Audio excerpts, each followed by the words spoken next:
Allah. Alhamdulillah, kita bersyukur kepada Allah Subhanahu wa Ta'ala atas berbagai kenikmatan yang Allah anugerahkan kepada kita.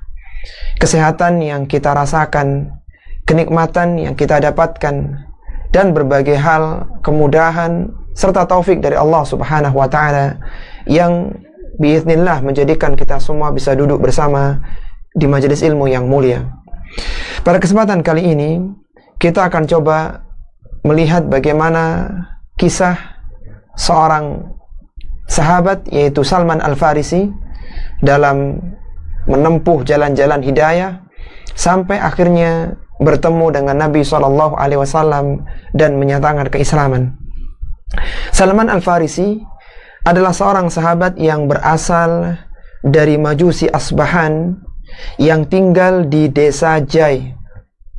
Ayahnya Salman Al-Farisi adalah kepala suku desa Jai, sekaligus orang yang paling paham tentang masalah pertanian. Suatu ketika, ayahnya Salman Al-Farisi ini, dia memiliki sebidang tanah dan dia tidak bisa mengurusnya. Kemudian Salman Al-Farisi diminta untuk melihat tanah kebun milik ayahnya tersebut. Dan Salman Al-Farisi adalah anak yang paling disayangi oleh ayahnya, sehingga Salman tidak boleh keluar dari rumahnya dan dia hanya diminta untuk menjaga api dari orang-orang Majusi Asbahan saat itu. Sampai tiba saatnya tadi, keluarlah Salman Al-Farisi ke kebun milik ayahnya yang ayahnya tidak mampu untuk mengurusi saat hari itu karena kesibukannya. Maka keluarlah Salman dari rumahnya menuju kebun yang ditunjukkan oleh ayahnya tersebut. Di tengah perjalanan, Salman Al-Farisi bertemu dengan orang-orang Nasrani yang sedang beribadah di gereja mereka. Dan Salman mendengarkan suara ibadah mereka dalam gereja tersebut.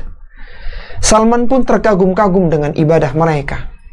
Salman berhenti menyaksikan bagaimana ibadahnya orang-orang Nasrani, dan Salman tertarik dengan agama Nasrani. Kemudian Salman bertanya dengan orang-orang Nasrani yang ada di gereja, dari mana asal-usul agama Nasrani? Salman mencari akar dari agama Nasrani yang inti, yang asli, dan kata mereka berasal dari Syam.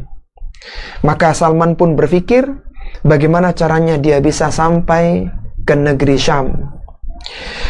Salman tidak datang ke kebun yang diperintahkan oleh ayahnya. Salman berada di sana sampai hampir matahari tenggelam. Dan orang tuanya, bapaknya Salman, ayahnya Salman pun mencari karena khawatir berangkat di pagi hari tapi sampai sore Salman belum pulang, sehingga akhirnya diperintahkan warga desa Jai untuk mencari di mana Salman berada. Kemudian pulanglah Salman Al-Farisi ke rumahnya dan dia mengatakan kepada bapaknya, setelah bapaknya bertanya, "Wahai anakku, kemana engkau pergi?" Kemudian kata Salman, "Aku tadi berangkat ke kebun dan aku melewati sekelompok orang-orang Nasrani yang sedang beribadah dalam gereja mereka, dan aku kagum dengan agama Nasrani." Maka kata bapaknya, kata ayahnya Salman, "Wahai anakku, agama tersebut tidak ada kebaikannya. Agamamu dan agama nenek moyangmu itu lebih baik daripada agama orang-orang Nasrani." Karena khawatirnya ayahnya Salman, maka Salman pun dirantai di rumahnya, tidak boleh keluar. Dan Salman sempat menyampaikan ketika berada di gereja bersama orang-orang Nasrani, Salman berpesan dengan orang-orang yang ada di gereja, "Kalau seandainya nanti datang rombongan dari Syam, tolong beritahukan aku. Rumahku di sebelah sini yang tandanya begini dan begitu." Maka ketika Salman dikurung oleh orang tuanya di rumahnya, datanglah rombongan memberitahukan bahwa rombongan dari Syam telah datang. Orang-orang gereja memberitahukan bahwa rombongan Syam telah tiba. Maka Salman pun berupaya untuk melepas rantai-rantainya dan dia pun keluar dari rumahnya mengikuti rombongan yang akan kembali balik ke Syam. Jadi datang ke daerahnya Salman, kemudian rombongan itu pun balik ke Syam. Maka Salman pun ikut bersama dengan rombongan tersebut, meninggalkan rumahnya dan orang tuanya. Setelah tiba di Syam, Salman tidak ingin berdagang. Salman tidak ingin mencari kekayaan, tapi dia ingin mencari agama yang benar. Dan dia menganggap saat itu kebenaran ada pada agama Nasrani. Sesampainya di Syam, maka Salman tanya kepada orang-orang Syam, siapakah orang yang paling baik agamanya dan ilmunya di kalangan orang-orang Nasrani? Maka orang Syam pun mengatakan, uskup yang ada di gereja. Dialah orang yang paling baik di antara kami.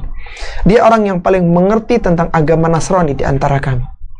Maka Salman pun mendatangi uskup tersebut di gerejanya, dan dia mengatakan, aku suka dengan agama ini. Aku ingin bersamamu, aku ingin melayanimu, aku ingin belajar agama Nasrani kepadamu, serta ingin beribadah bersamamu. Salman ingin belajar agama Nasrani. Maka uskup pun menerimanya, dan mulailah Salman hidup dengan uskup yang pertama. Setelah berjalannya waktu, maka Salman tahu bahwa uskup ini bukanlah orang yang baik. Dia senantiasa memerintahkan orang-orang Nasrani untuk bersedekah, tetapi sedekah itu tidak disalurkan kepada orang-orang miskin. Sedekah itu ditumpuk untuk kekayaan uskup itu sendiri, sampai terkumpul sebanyak 7 peti yang penuh berisi dengan emas dan perak dari sedekahnya orang-orang Nasrani. Ketika tiba waktu uskup tersebut meninggal dunia, maka orang-orang Syam berkumpul untuk menguburkan jenazah uskup tersebut. Mereka menghargai dan menghormati uskup tersebut. Kemudian Salman mengatakan, uskup ini bukanlah orang yang baik. Kalaulah kalian ingin tahu, lihatlah ada 7 peti yang penuh dengan emas dan perak. Ini adalah hasil sedekah kalian yang tidak disalurkan, tapi dimiliki oleh uskup itu sendiri, disimpan dan tidak disalurkan. Maka masyarakat Syam pun marah, dan mereka tidak mau menguburkannya, bahkan menyalib uskup itu dan melempari jenazahnya dengan batu. Sepeninggal uskup tersebut, datanglah orang lain yang menggantikan di gereja itu. Datanglah uskup yang kedua yang menjadi pemimpin gereja tersebut. Dan uskup yang kedua ini lebih bagus daripada yang pertama. Dia senantiasa beribadah 5 waktu di gereja. Dia adalah orang yang zuhud dari dunia. Dia sibuk dengan kehidupan di akhirat. Dia rajin beribadah siang dan malam hari. Dan Salman sangat cinta dengan uskup tersebut. Karena inilah yang selama ini dicari. Dia ingin mencari pembimbing yang bisa mengantarkannya beribadah dengan benar, menyembah Rabb semesta alam.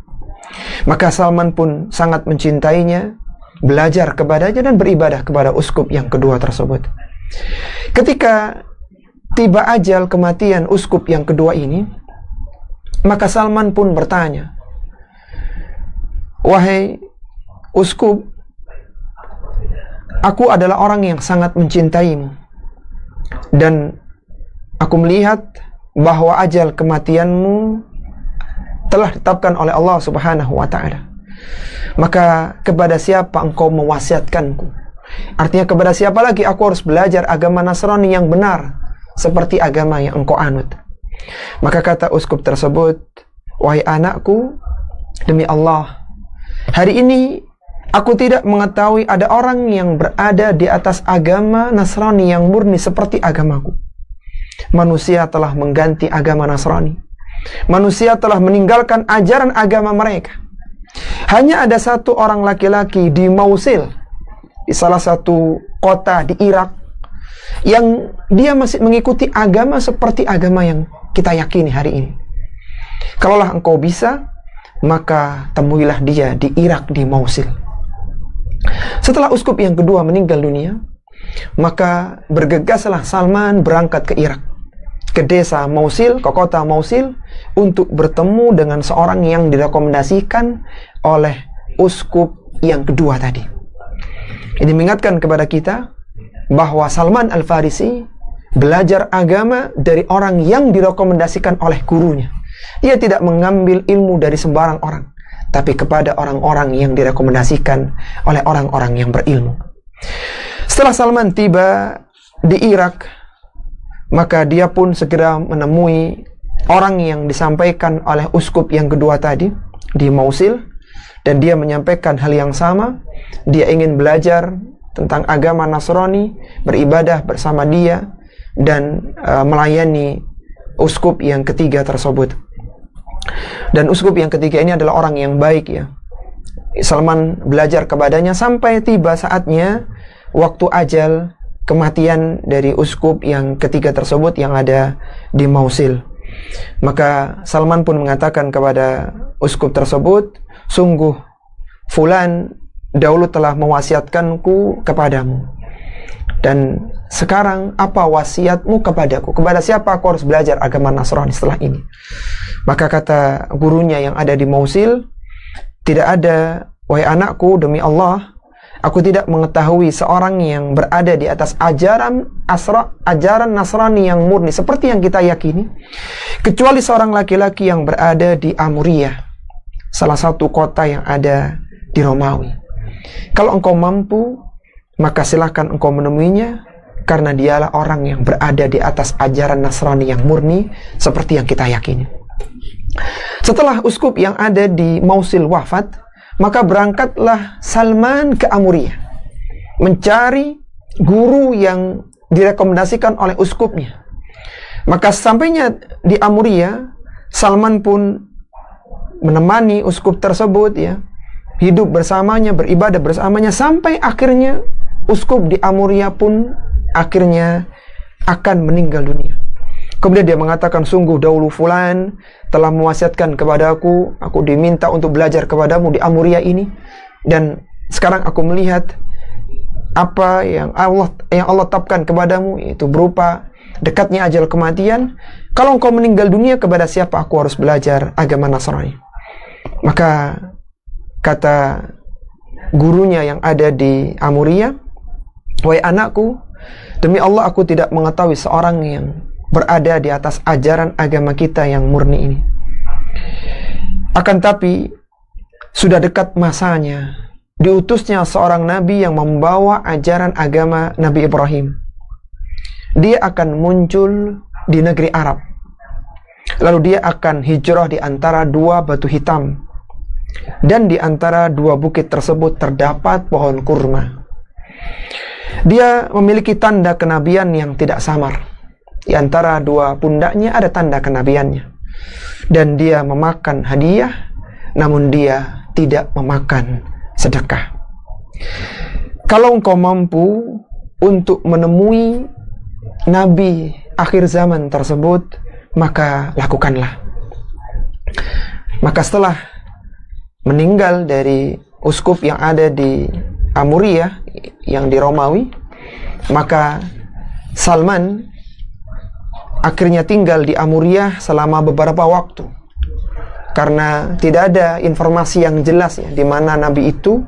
Guru yang ada di Amuriyah hanya menyebutkan tanda-tandanya, bahwa nabi itu akan muncul dari negeri Arab, dia akan hijrah, dia tinggal di tempat situ ada banyak pohon kurmanya, kemudian di sana juga dia akan mendapati tanda kenabian dan tanda yang disebutkan oleh gurunya tersebut, tapi tidak jelas di mana tempatnya.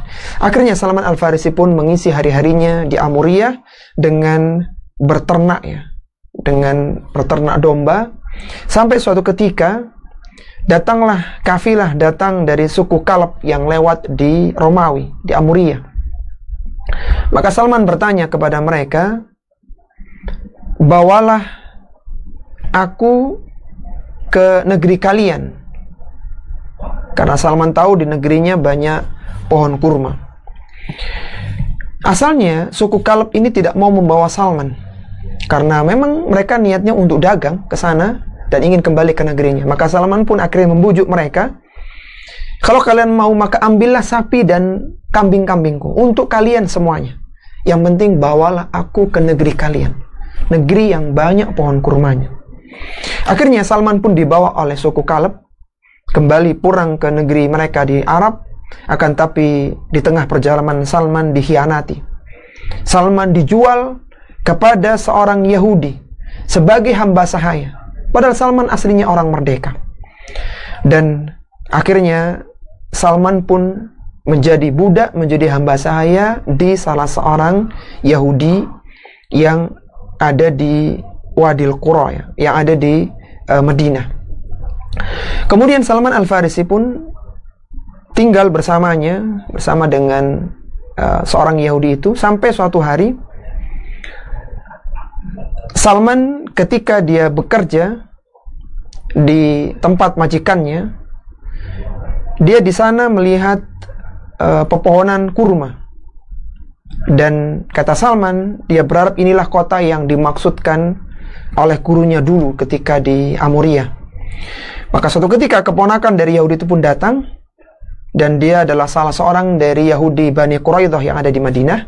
Dia pun membeli Salman dan membawa Salman ke Madinah. Dan Salman pun tahu akhirnya inilah kota yang dimaksud oleh guruku dulu di Amuria, karena di sana banyak kurma, ya, banyak bebatuan, ya, banyak perbukitan. Dan Salman pun tinggal beberapa lama di Madinah di bawah majikannya, itu seorang Yahudi Bani Quraidah. Kita tahu di Madinah ada 3 kabilah Yahudi, Bani Nadir, Bani Quraidah, dan Bani Qainuqa, ya. Semuanya adalah kabilah Yahudi. Dan Salman berada di bawah majikannya, yaitu kabilah Bani Quraidah. Ketika Rasulullah SAW diutus menjadi seorang nabi dan rasul, berdakwah di Makkah selama 13 tahun, dan Salman tidak tahu berita tentang itu karena arus informasi tidak tersebar seperti hari ini. Salman tidak tahu ada nabi yang baru, sampai suatu ketika Salman sedang bekerja di majikannya, seorang dari Yahudi Bani Quraidah, dia sedang memanjat pohon kurma karena sebagai hamba sahaya. Maka tiba-tiba majikannya ini didatangi oleh saudaranya yang dia bertamu, dan itu keponakan dari majikannya tersebut. Dia menceritakan, keponakannya menceritakan bahwa celakalah Bani Qailah, itu sebutan bagi Aus dan Khazraj. Demi Allah, sekarang mereka sedang berkumpul di Kuba menyambut seorang laki-laki yang datang dari Mekah hari ini. Maka laki-laki itu mengatakan bahwa dia adalah seorang nabi. Kita tahu bahwa Rasulullah SAW hijrah di tahun 1 Hijriyah. Beliau sempat mampir ke Kuba 3 atau 4 hari di sana, bahkan sempat membangun masjid yang pertama kali dibangun dalam Islam, yaitu Masjid Kuba. Kemudian beliau baru melanjutkan perjalanan ke Madinah, dan orang-orang Madinah menyambut kehadiran mereka di Kuba selama 3 atau 4 hari itu. Maka mendengar hal itu, Salman pun terguncang.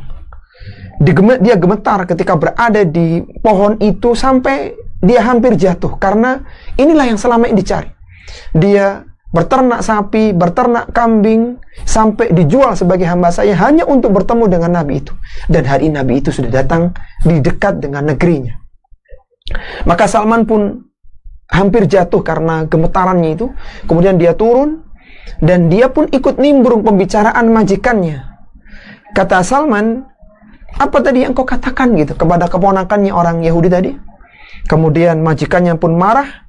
Salman dipukul dengan keras dan mengatakan, apa urusanmu dengannya? Ini urusan majikan, silakan selesaikan pekerjaan. Salman dipukul, dan Salman pun tidak bisa melawan, ya, karena dia hanya seorang hamba sahaya. Maka akhirnya Salman pun mulai mencari berita tentang Nabi tersebut. Dan ketika sore hari, Salman mengumpulkan makanan dan membawa kepada Rasulullah SAW yang saat itu berada di Kuba, ya. Salman pun mengejar ke sana, dan ketika Rasulullah SAW berada di sana, maka beliau sempat membangun masjid yang pertama, yaitu Masjid Kuba. Sebagaimana Allah sebutkan dalam Al-Quran, la masjidun ussisa ala taqwa min awwali yaumin ahaqqu an taquma fihi rijalun yuhibbuna an yatatahharu wallahu yuhibbul mutahhirin. Kata Allah Subhanahu wa taala menyebutkan tentang masjid pertama yang Rasulullah bangun, yaitu Masjid Kuba, masjid yang didirikan atas dasar ketakwaan, dibangun dengan bentuk yang sederhana, tapi atas dasar ketakwaan kepada Allah Subhanahu wa taala, ahaqqu an taquma fihi. Kalian lebih berhak, engkau lebih berhak untuk berdiri di dalamnya. Fihi rijalun yuhibbuna an yatatahharu. Di dalamnya ada orang-orang yang ingin membersihkan dirinya. Wallahu yuhibbul mutahhirin. Dan Allah mencintai orang-orang yang membersihkan diri. Salman radhiyallahu ta'ala anhu menemui Rasulullah sallallahu alaihi wasallam dan dia mengatakan, telah sampai kepadaku engkau adalah orang yang salih. Engkau bersama dengan sahabatmu adalah orang yang asing dan membutuhkan. Aku memiliki sesuatu, sedekah, dan aku melihat engkau adalah orang yang paling layak untuk menerimanya daripada selainmu. Jadi Salman membawa sesuatu untuk disedekahkan kepada Nabi SAW. Maka Rasulullah pun memanggil para sahabatnya, silahkan kalian makan. Dan beliau tidak menyentuhnya sama sekali. Beliau tidak memakan sedekah dari Salman. Maka kata Salman dalam hati, ini adalah tanda yang pertama. Nabi itu tidak menerima sedekah, kata gurunya. Kemudian Rasulullah SAW melanjutkan perjalanan ke Madinah ya. Setelah itu Salman pulang ya. Dan suatu ketika Salman kembali mengumpulkan makanan dan kembali menemui Nabi SAW yang saat itu sudah berada di Madinah, bukan berada di Kuba lagi. Dan Salman mengatakan, wahai Rasulullah, atau aku melihat engkau adalah seorang yang tidak makan sedekah. Ini aku datang dengan membawa hadiah sebagai penghormatan kepada. Maka Rasulullah pun memakannya dan mengajak para sahabatnya pun makan. Dalam hati Salman, ini adalah tanda yang kedua. Nabi itu dia memakan hadiah tetapi tidak mau menerima sedekah. Sampai suatu ketika saat Nabi SAW berada di pemakaman Baqi, pemakaman yang utama di muka bumi ini, karena didoakan oleh Nabi SAW, Allahumma ghfir li ahlil Baqi'il Gharqad, ya Allah ampunilah seluruh penghuni Baqi al-Gharqad ini. Maka suatu ketika Nabi SAW memakamkan jenazah salah seorang sahabatnya di pemakaman Baqi. Maka ketika itu datanglah Salman Al-Farisi radhiyallahu ta'ala anhu memberi salam kepada Rasulullah sallallahu alaihi wasallam. Dan Salman mulai berjalan ke belakang ingin melihat tanda kenabian di punggung beliau sallallahu alaihi wasallam. Ingin memastikan tanda kenabian. Maka Rasulullah tahu, Rasulullah sedang menggunakan selendang saat itu. Rasulullah tahu bahwa Salman ini ingin melihat apa yang ada di punggung beliau. Sehingga Rasulullah pun melepas kainnya dan tampak bagi Salman tanda kenabian. Maka dengan gembiranya Salman pun memeluk dan mencium Rasulullah sallallahu alaihi wasallam sambil menangis. Karena selama inilah beliau yang dicari. Dia jauh-jauh berangkat dari Amuriyah sampai dijual sebagai hamba saya, berternak, dijual semua ternaknya dan lama menjadi hamba saya hanya untuk bertemu dengan Nabi. Dan hari itu Salman bertemu dengan orang yang sangat dicintainya, yaitu Rasulullah sallallahu alaihi wasallam. Salman Al-Farisi statusnya masih menjadi seorang hamba sahaya dari majikannya di Bani Quraidah. Maka Salman pun sibuk dengan kesibukannya sebagai hamba sahaya untuk bertanam sesuai dengan arahan dari majikannya. Dan Salman pun tidak bisa ikut dalam perang Badar di tahun 2 Hijriah. Salman tidak bisa ikut di perang Uhud tahun 3 Hijriah karena memang Salman adalah seorang hamba sahaya. Maka suatu ketika Salman mendatangi Nabi SAW dan Nabi mengatakan, mintalah kemerdekaan kepada majikanmu wahai Salman. Kau minta mukatabah untuk dimerdekakan oleh majikanmu. Maka majikannya mau menerima kemerdekaan Salman dengan syarat dia ditebus dengan 300 pohon kurma dan 40 uqiyah.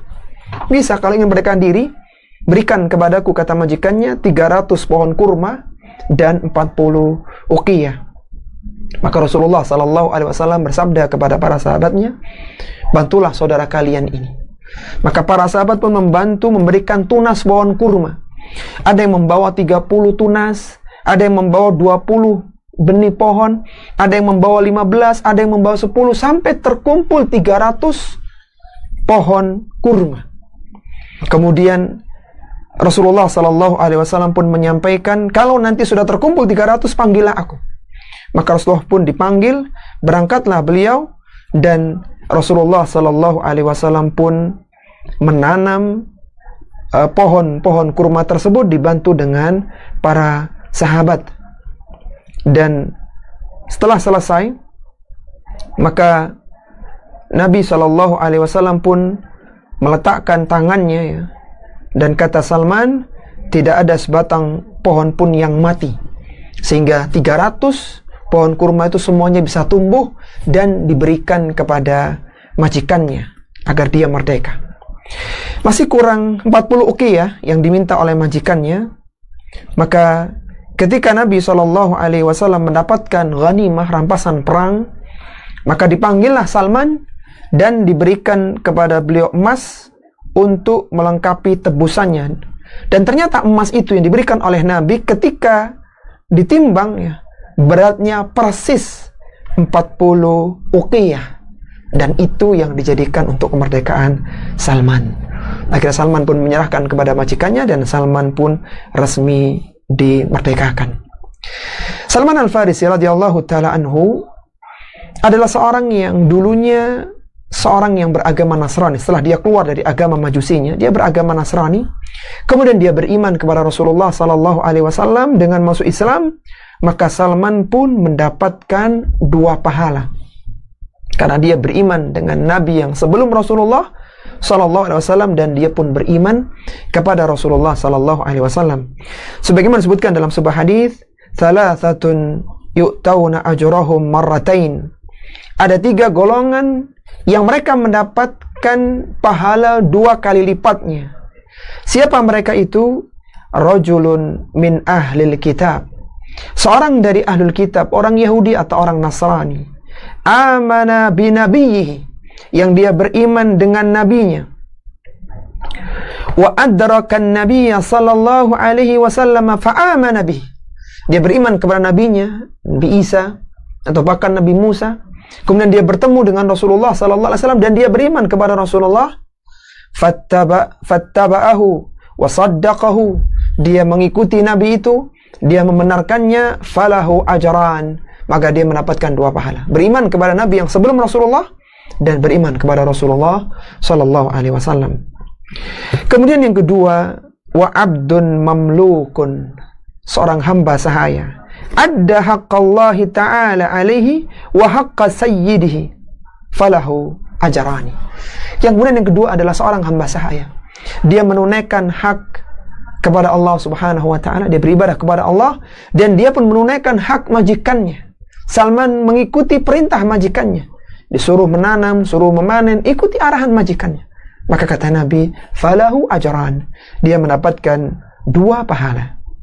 Wa rajulun kanat lahu ummatun faghadaha fa ahsana ghidaaha thumma addabaha fa ahsana addabaha thumma a'taqaha wa tazawwajaha falahu ajran.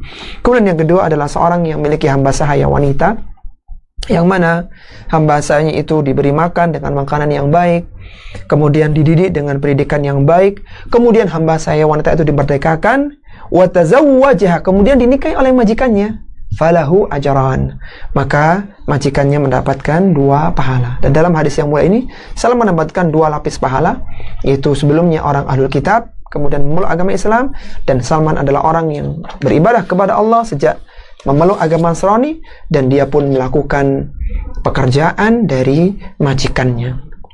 Salman Al-Farisi radhiyallahu ta'ala anhu sangat bersemangat dalam mencari ilmu.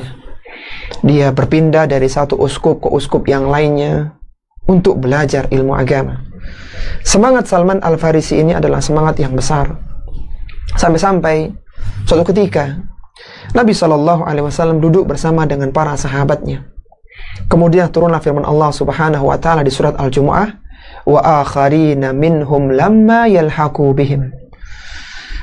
Maka akan ada kaum yang lain yang datang menyusul mereka, menyusul orang-orang yang beriman di kalangan para sahabat. Qala qultu, kata Abu Hurairah radhiyallahu taala anhu, man hum ya Rasulullah? Siapa mereka wahai Rasulullah? Falamma yuraji'u hatta sa'ala thalathan. Dan Abu Hurairah tetap bertanya sampai 3 kali dan Rasulullah tidak menjawab. Siapa orang yang dimaksudkan? Wa akharina minhum lamma yalhaqu bihim. Akan datang orang-orang lain yang mereka juga mendapatkan, akan menyusul orang-orang yang beriman di kalangan para sahabat. Wa fina Salmanul Farisi. Dan ketika itu ada Salman Al-Farisi yang sedang mendengarkan muhadharah Nabi SAW ketika turun surat Al-Jumu'ah itu. Maka Nabi pun mengatakan, wada'a Rasulullah SAW yadahu ala Salman. Rasulullah meletakkan Salman, tangannya kepada Salman.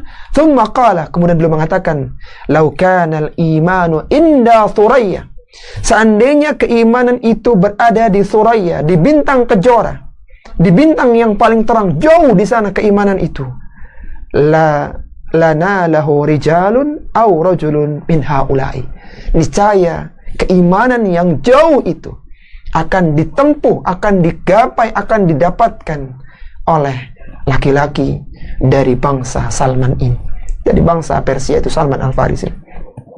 Kita tahu Salman Al-Farisi jauh di negeri Jai, orang Majusi, bukan orang Arab, tapi sedikit demi sedikit dia mendekat dengan negeri Rasulullah SAW sehingga sampai bertemu dengan Rasulullah SAW. Dan Salman tidak absen dari majelis-majelis Nabi SAW sehingga Salman pun mengatakan, al-ilmu kathirun wal umru qasirun. Ilmu ini sangat banyak sekali, sedangkan umur manusia terbatas. Fakhudh minal ilmi ma takhtaju ilaihi fi amri dinika. Maka ambillah 4 ilmu yang terpenting dari urusan agamamu. Belajar dari ilmu yang terpenting dari urusan agamamu, baik itu ilmu akidah, ilmu fikih, Al-Quran, dan juga ilmu hadis. Salman Al-Farisi radhiyallahu ta'ala anhu ikut bersama Rasulullah sallallahu alaihi wasallam dalam perang Khandaq tahun 5 Hijriah. Salman tidak ikut dalam perang Badar, perang Uhud, dan beliau mulai ikut perang setelah merdeka di tahun 5 Hijriah di perang Khandaq. Maka saat itu Rasulullah sallallahu alaihi wasallam menghadapi koalisi orang-orang Mekah yang akan menggempur jantung kota Madinah. Maka Salman pun memberikan usulan, wahai Rasulullah, dahulu kami di Persia, ketika kami diserang oleh suku lain, maka kami membuat khandak, membuat parit untuk menahan mereka, sekaligus untuk benteng pertahanan kami. Dan strategi khandak saat itu belum pernah dikenal oleh negeri Arab, ya. Belum pernah dikenal oleh bangsa Arab.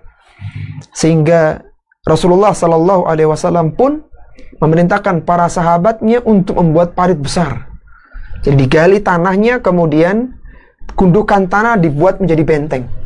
Itu di titik yang diperkirakan akan masuk pasukan dari Mekah. Jadi besar sekali sehingga onta atau kuda yang melewatinya akan terperosok dan tidak bisa naik, dan di atas Rasulullah berjaga-jaga di Khandaq, ya, di parit. Kemudian Salman Al-Farisi ini ketika di zaman Umar bin Khattab radhiyallahu taala anhu, beliau diangkat menjadi, atau ketika zaman kekhalifahannya, Salman diangkat menjadi gubernur di Madain, bermukim di sana sampai akhirnya Salman meninggal dunia. Dan Salman ketika diberikan bagian dari Baitul Mal, dia menjadikannya sebagai sedekah.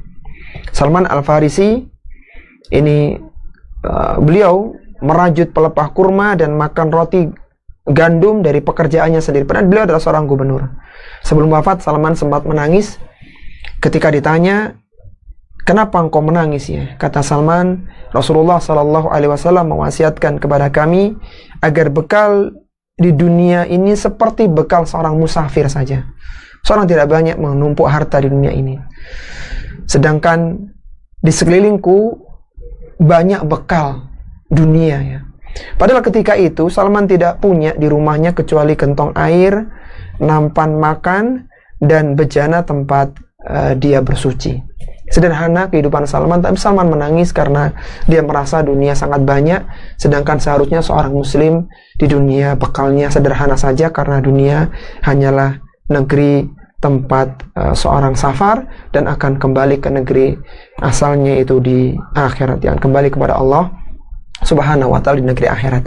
Salman Al-Farisi wafat di tahun 36 Hijriah bertepatan dengan 656 Masehi, dan Salman telah meriwayatkan hadis sebanyak 60 hadis dari Nabi Shallallahu Alaihi Wasallam. Inilah para akhwat rahimani wa rahimakumullah, kisah tentang Salman Al-Farisi, seorang yang asalnya bukan seorang sahabat, jauh dari negeri Mekah, tapi beliau akhirnya menjadi seorang sahabat karena berjuang untuk mendatangi Nabi Shallallahu Alaihi Wasallam, belajar sampai akhirnya wafat di atas agama Islam yang mulia. Semoga kisah Salman ini bisa menginspirasi kita, memantik motivasi kita untuk terus meningkatkan keimanan dan ketakwaan kita, dan terus belajar ilmu Islam yang mulia. Ini sebagai pembuka kajian kita. Silakan kalau ada hal ingin dipertanyakan, dipersilakan. Wassallallahu ala nabiyyina Muhammadin wa ala alihi wa sahbihi wasallam.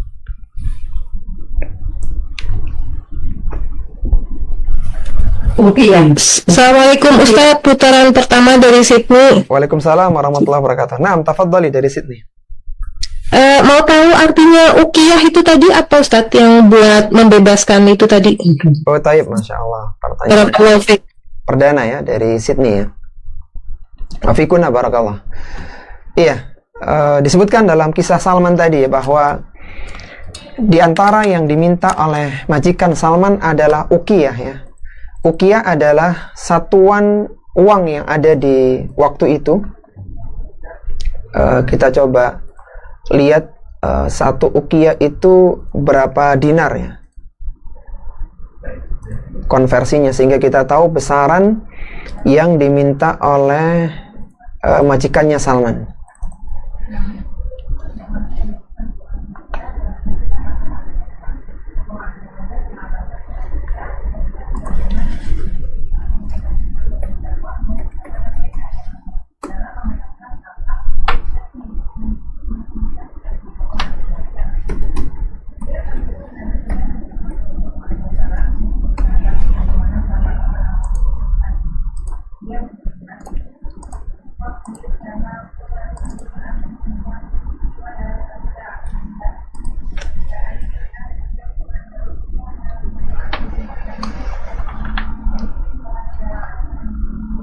Iya, kita tidak menemukan ya berapa konversi ketika dirupakan dalam bentuk dinar dan dirham. Tapi yang jelas bahwa ukiyah itu salah satu satuan ya di dalam mata uang, sehingga Nabi menyebutkan dalam hadis Abu Sa'id Al-Khudri radhiyallahu ta'ala tentang zakat mal ya, tentang zakat harta ya. Beliau menyebutkan dalam hadisnya, laisa fima duna khamsati ausukin sadaqah. Tidak ada zakat pertanian yang kurang dari 5 wasak. Walaysa fima duna khamsi dhaudin sadaqah. Tidak ada zakat unta yang kurang dari 5 onta. Kemudian untuk masalah harta kata beliau, walaysa fima duna khamsi awakin sadaqah. Dan tidak wajib zakat yang kurang dari 5 ukiyah. Ya, jadi satuan uang yang digunakan zaman itu, tentang besarannya wallahu ta'ala alam ya. Kita tidak mendapatkan berapa, yang jelas bahwa itu adalah satuan uang saat itu yang biasa digunakan di zaman Nabi, dan Salman diminta untuk mengumpulkan 40 ukiyah saat itu, wallahu ta'ala alam. Assalamualaikum warahmatullahi wabarakatuh, Ustaz. Waalaikumsalam warahmatullahi wabarakatuh. Nah, Ini kayak Ustaz, apa nih agak basic. Silakan. Kedengeran nggak Ustaz? Iya, alhamdulillah masih kedengaran. Silakan. Saya ingin bertanya, kan laki muslim boleh menikahi ahli kitab, Ustaz ya. Apakah masih ada Ustaz ahli kitab yang dimaksud ini Ustaz untuk zaman sekarang ini? Assalamualaikum. Waalaikumsalam warahmatullahi wabarakatuh. Iya, pertanyaan sangat bagus ya, tentang kita tahu bahwa seorang muslim itu, seorang muslimah boleh dinikahi oleh seorang muslim boleh menikahi ahlul kitab, tetapi wanita muslimah tidak boleh dinikahi oleh laki-laki ahlul kitab. Ini beda. Dan ini pendapat dari jumhur ulama berdasarkan firman Allah Subhanahu wa taala di surat Al-Maidah pada ayat yang ke-5. Allah Subhanahu wa taala berfirman, "Al-yauma uhilla lakumut thayyibat wa ta'amul ladzi utul kitaba hillul lakum wa ta'amukum hillul lahum." Kata Allah Subhanahu wa taala, pada hari dihalalkannya bagi kalian at-thayyibat yang baik-baik, wa ta'amul ladzina utul kitab, makanan orang-orang yang diberikan Alkitab, yaitu orang Yahudi dan Nasrani, hillul lakum, itu halal bagi kalian, wa ta'amukum hillul lahum, dan makanan kalian halal untuk mereka.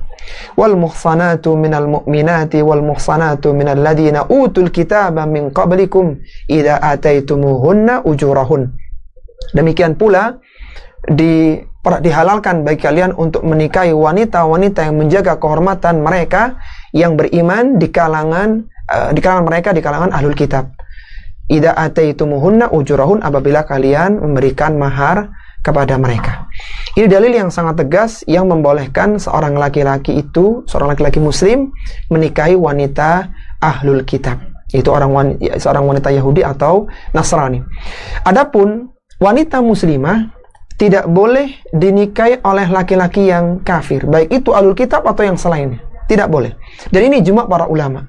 Sebagaimana firman Allah Subhanahu wa taala di dalam surat Al-Mumtahanah pada ayat yang ke-10, Allah Subhanahu wa taala berfirman, "Fa idza alimtumuhunna mu'minatin."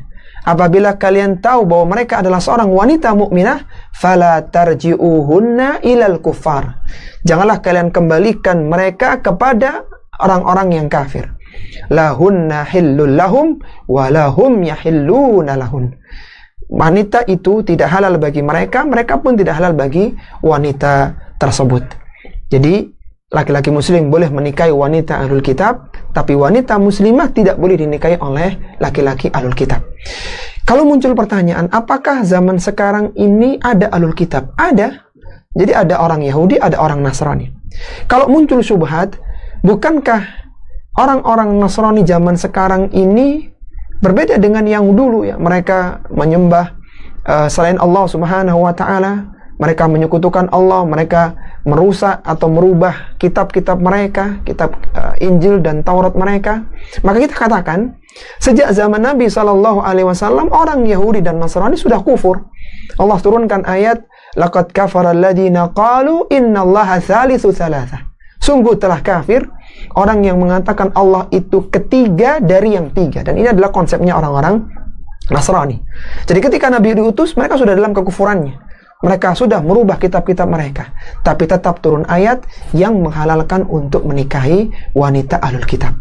Jadi kalau keluar syubhat bahwa orang Nasrani sekarang, orang Yahudi sekarang beda dengan yang dulu, jawabannya sama. Sama-sama melakukan kesyirikan. Sama-sama mereka agamanya berubah. Tapi tetap nas Al-Quran turun membolehkan seorang muslim menikahi wanita ahlul kitab. Jadi ini kalau ditanya boleh tidaknya ya. Adapun kalau yang utama jelas seorang muslim hendaknya menikah dengan wanita muslimah yang baik agamanya, yang baik akhlaknya, yang subur ya, dan kriteria-kriteria kebaikan yang lainnya. Tapi kalau ditanya boleh tidaknya, maka boleh menikah seorang laki-laki muslim menikahi wanita ahlul kitab ya. Wallahu ta'ala a'lam. Nah, silakan yang lainnya. Barakallahu fiik Ustadz. Ini dari Sydney lagi, mau tanya di luar tema ya Ustadz. Nah, tafadhali dari Sydney. Mengenai wudhu itu Ustadz, bagaimana kedudukan membaca basmalah dalam wudhu? Hukumnya baca basmalah. Barakallahu fiik. Wa fiikunna barakallah. Masya Allah, pertanyaan yang bagus ya dari Sydney ya, tentang bagaimana hukum basmalah ketika berwudhu. Tentang masalah basmalah ini, akhwati fillah rahimani wa rahimakumullah, hadis yang menjelaskan ya, hadisnya diperselisihkan oleh para ulama ya, apakah hadis ini bisa digunakan sebagai hujjah ataukah tidak ya. Hadisnya berasal dari sahabat yang mulia Abu Hurairah radhiyallahu taala anhu, yang mana Rasulullah sallallahu alaihi wasallam menyebutkan dalam hadisnya, la wudu'a liman lam yadhkurismallahi alaihi. Tidak ada wudu bagi orang yang tidak menyebut nama Allah Subhanahu wa taala. Hadis ini dikeluarkan oleh beberapa ulama-ulama muhaditsin ya. Di antaranya adalah Al-Imam Ahmad Ibnu Hanbal dalam musnadnya, Abu Dawud dalam sunannya nomor 101, Al-Imam At-Tirmidzi dalam sunannya nomor 25, dan Ibnu Majah dalam sunannya nomor 397. Sebagian ulama mendhaifkan hadis ini ya, karena ada kedhaifan di dalam hadis ini, tetapi Syekh Albani rahimahullahu taala menghasankan hadis ini dalam kitab Irwaul Ghalil fi takhriji ahadits Manaris Sabil di hadis yang ke-81. Karena berangkat dari derajat hadis yang diperselisihkan, sehingga posisi basmalah di dalam wudu itu diletakkan sebagai sunnah wudu oleh para fuqaha, oleh para ulama-ulama fikih, bukan pada rukun wudu ya, atau wajibnya wudu, tapi di sunnah wudu. Artinya ketika seorang berwudu membaca bismillah, membaca basmalah, maka itu afdol, tapi ketika dia tidak, maka tidak mengapa. Kenapa demikian? Karena berangkat dari derajat hadis yang diperselisihkan oleh para ulama muhaditsin. Ada yang melemahkan hadis itu dan ada yang menghasankan, sehingga maka hukumnya menjadi sunnah wudu ya. Sehingga kalau bisa berwudu dengan baca basmalah, itu pun membacanya di tempat yang suci. Kalau wudunya di kamar mandi, maka membacanya sebelum masuk kamar mandi. Atau kalau tidak bisa, maka minimal basmalah di dalam hati. Seandainya tidak membaca pun, maka tidak berdosa, karena derajat hadis yang diperselisihkan oleh para ulama. Wallahu ta'ala a'lam. Barakallahu fiik Ustaz. Dari kaya lagi Ustaz. Silakan Ustaz.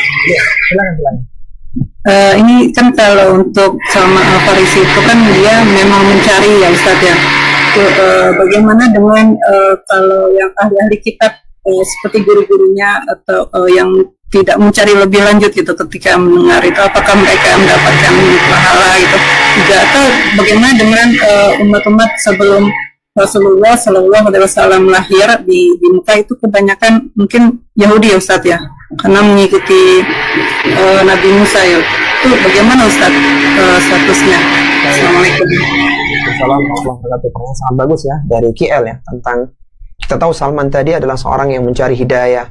Dia berpindah dari satu kota ke kota yang lainnya, satu negara ke negara yang lainnya untuk mencari hidayah Islam, sampai dia bertemu dengan Rasulullah Sallallahu Alaihi Wasallam. Bagaimana dengan orang-orang yang tidak mencari hidayah? Dia masih bertahan dengan agamanya, agama sebelum datangnya Islam, yaitu agama Yahudi dan agama Nasrani. Ketika diutus Nabi Sallallahu Alaihi Wasallam, maka seluruh orang-orang ahlul kitab seharusnya mereka beriman ke dalam agama Islam, masuk ke dalam agama Islam. Sebagaimana sabda Nabi Sallallahu Alaihi Wasallam dalam hadis yang sahih riwayat Muslim, kata Nabi Sallallahu Alaihi Wasallam, "Walladzi nafsi biyadihi." Demi yang jiwaku berada di tangannya, la yasma'u bi ahadun min hadhil ummah Yahudiyun wala Nasraniyun thumma yamutu wa lam yu'minu billadhi ursiltu bihi illa kana min ashabin nar, rawahu Muslim. Kata Nabi Sallallahu Alaihi Wasallam, tidaklah seorang mendengar aku diutus menjadi seorang nabi, baik dia seorang Yahudi atau Nasrani, kemudian dia meninggal dunia dalam kondisi dia tidak beriman dengan agama yang aku bawa, dengan Islam yang aku bawa ini, illa kana min ashabin nar, kecuali dia pasti menjadi penghuni neraka. Karena ketika Islam datang, maka agama yang berlaku, yang diterima oleh Allah Subhanahu wa taala hanyalah agama Islam. Agama yang lainnya tidak diterima oleh Allah Subhanahu wa taala. Sebagaimana disebutkan oleh Allah Subhanahu wa taala dalam Al-Qur'an, bahwasanya agama yang diterima oleh Allah hanyalah agama Islam saja. Selainnya tidak Allah terima setelah datangnya agama Islam. Bahkan disebutkan dalam sebuah riwayat, Nabi Shallallahu Alaihi Wasallam menyebutkan dalam hadisnya, "Lau kana Musa hayyan ma wasi'athu illa tibai." Seandainya Nabi Musa alaihissalatu wassalam itu dihidupkan lagi, dia datang, lamma wasi'athu illa tibai, tidak ada keluasan bagi Nabi Musa kecuali dia harus mengikuti agamaku. Kita tahu Nabi Musa adalah nabi terbaik di kalangan Bani Israel. Nabi yang kisahnya banyak disebutkan dalam Al-Quran, Nabi yang memiliki mujizat yang luar biasa, 9 mujizat yang berturut-turut, dari mulai tongkat yang bisa berubah menjadi ular sampai tongkat yang bisa membelah lautan di Laut Merah. Nabi yang sangat luar biasa. Ketika seandainya Nabi Musa dihidupkan kembali oleh Allah di zaman Rasulullah, maka tidak ada keluasan bagi Nabi Musa, kecuali Nabi Musa pun harus menyatakan keislamannya.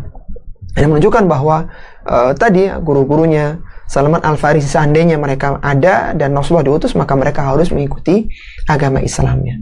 Tapi ketika mereka sudah wafat di atas agama mereka yang baik, maka Allah Subhanahu wa Ta'ala insya Allah akan menerima agamanya, karena memang belum ada agama yang menghapus agama yang sebelumnya ya. Wallahu ta'ala a'lam.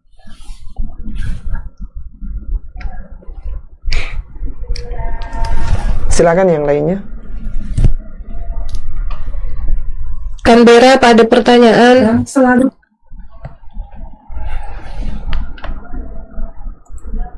mungkin skip dulu Ustadz, dari Sydney lagi nih. Silakan dari Sydney. Ini ada titipan pertanyaan Ustadz, apakah kita boleh mendatangi Laut Mati Ustadz? Dan Al-Ula. Taib, Masya Allah, pertanyaan yang sangat bagus ya dari Sydney ya, tentang bolehkah seorang muslimah itu mendatangi Laut Mati ya, dan juga Al-Ula ya. Para akhwat rahimani wa rahimakunallah ya, kita tahu bahwa Laut Mati adalah salah satu tempat diadabnya orang-orang terdahulu, yaitu tepatnya di kaum Nabi Lut, yang mana mereka melakukan kekejian dengan melakukan dosa besar, yaitu homoseksual ya. Allah Subhanahu wa Ta'ala membinasakan mereka semuanya dengan buminya diangkat oleh Allah Subhanahu wa Ta'ala, dan dibalik setelah mereka dihujani dengan hujan batu, sehingga bumi yang ditimpa oleh bumi yang berat ya, yang baru itu, akhirnya bumi itu pun menjadi ambles dan menjadi dataran atau tempat terendah yang ada di muka bumi ini ya, yang disebut dengan Bahrul Mayyit ya, yang disebut dengan Laut Mati. Sampai-sampai disebutkan oleh Allah Subhanahu wa Ta'ala tentang hal itu di surat Adz-Dzariyat pada ayat yang ke-37. Allah Subhanahu wa Ta'ala berfirman, "Wa tarakna fiha ayatan lil ladzina yakhafuna al-'adzabal alim." Kami tinggalkan negeri tersebut, negerinya kaum Lut di negeri Sadum. Kami tinggalkan negeri itu ayatan, sebuah tanda, lilladzina yakhafuna al-'adzabal alim, sebuah tanda pelajaran bagi orang-orang yang takut terhadap siksaan yang pedih. Apa tandanya? Kata para ulama-ulama tafsir, tanda yang dimaksudkan adalah mata air itu menjadi hitam, berbau busuk seperti danau yang dikenal dengan Bahrul Mayyit, yang dikenal dengan Laut Mati atau Danau Lut ya. Itu menjadi tanda untuk mereka, sebagaimana disebutkan oleh para ulama tafsir, diantaranya adalah Syekh Abu Bakar Jabir Al-Jazairi dalam kitabnya Aisaru Tafasir li Kalamil Aliyyil Kabir, dan juga Syekh Muhammad Ibnu Shalih Al-Utsaimin dalam tafsirnya Tafsir Al-Qur'anil Karim. Sehingga ini menjadi salah satu tanda kedurhakaan orang-orang yang terdahulu, dan mereka dibinasakan oleh Allah Subhanahu wa Ta'ala dengan buminya direndahkan. Kata para ulama, kenapa bumi mereka dibalik oleh Allah Subhanahu wa Ta'ala? Jadi diangkat, kemudian dibalik, sehingga ketika menimpa tanah yang ada di bawahnya, maka menjadi tempat yang terendah, yang ambles begitu. Kenapa buminya dibalik? Karena memang fitrah mereka terbalik. Seharusnya laki-laki itu suka dengan wanita, ini laki-laki suka dengan laki-laki, dan ini adalah fitrah yang terbalik, sehingga buminya pun dibalik oleh Allah Subhanahu wa Ta'ala. Adapun tentang mengunjungi ya, tempat-tempat negeri yang diadab ya, maka ini adalah sesuatu yang terlarang ya, sebagaimana disebutkan oleh Rasulullah sallallahu alaihi wasallam, la tadkhulu ala haula'il mu'adzabin illa an takuna bakin wa illam takunu bakin fala tadkhulu alaihim la yusibukum ma asabahum. Kata Nabi SAW, janganlah kalian masuki tempat orang-orang yang disiksa kecuali dalam kondisi menangis, illa an takuna bakin, kecuali dalam kondisi sedih ya. Karena kalau tidak, fa illam takunu bakin, kalau tidak maka akan, dan kalian kalau tidak maka janganlah kalian masuk ke tempat tersebut. Kenapa? La yusibukum ma asabahum, agar tidak menimpa kepada kalian apa yang ditimpakan kepada mereka.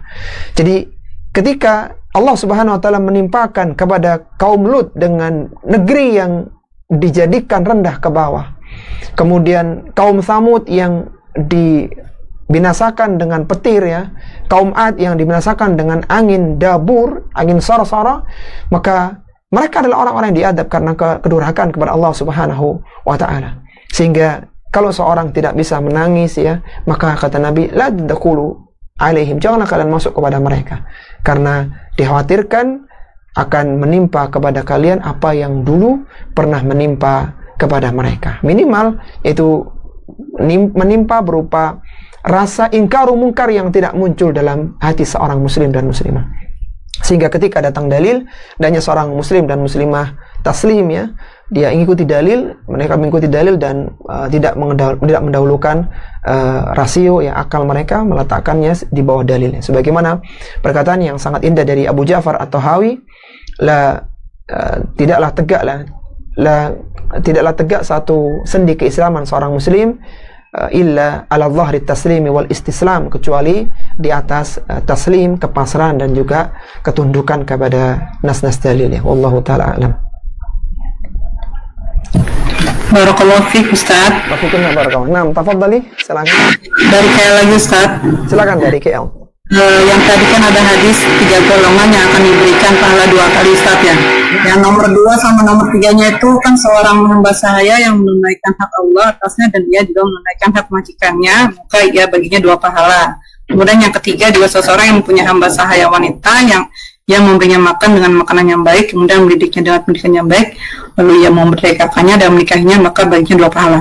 Apa itu berlaku untuk kita Ustadz yang pembantu rumah tangga Ustadz? Taib, Masya Allah. Pertanyaan sangat bagus ya dari KL ya, tentang apakah pembantu itu sama dengan abdun ya, atau hamba sahaya ya. Jawabannya ini adalah 2 hal yang berbeda, akhwati fillah, rahimani wa rahimakunallah ya.